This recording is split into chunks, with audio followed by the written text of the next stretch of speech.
So this is our Jeep LJ Rubicon. It's got a Rubicon Express lift on it. Stock 44 axles.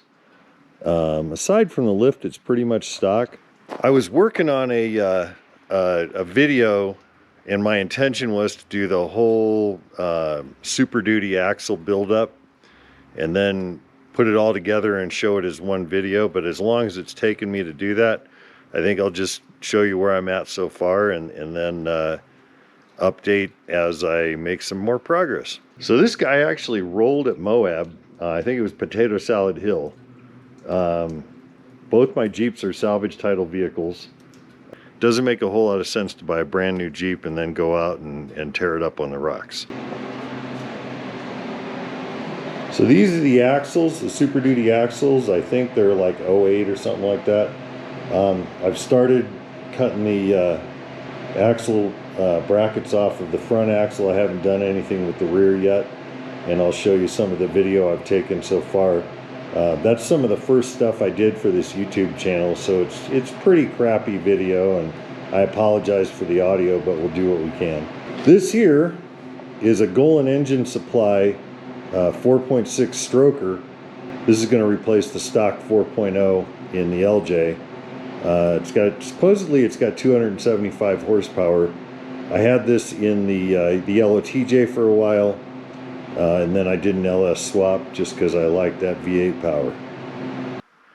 Prepping this axle so we can put a Barnes four-wheel drive truss on the axle.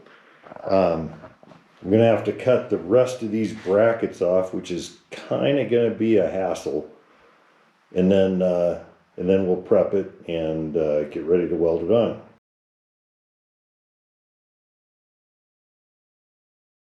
Pulled off the brake calipers and rotors.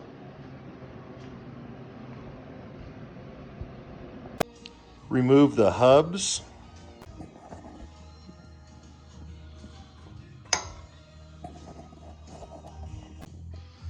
Remove the snap ring inside the hub. Then you take the 4 bolts on the back side of the unit bearing off and just pull the unit bearing out. Might need a little bit of persuasion, but it'll come out. Okay, the unit bearings are off on both sides. It's time to pull the axles out. Hey there, so sometimes size does matter. And based on what I've seen from videos with other guys doing these same axle modifications, a 7-inch angle grinder makes a huge difference. So the DeWalt was $139, and we'll see if it holds up.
So I'll go ahead and post another update once I get everything cut off and I'm ready to test fit the truss and get ready to weld it on.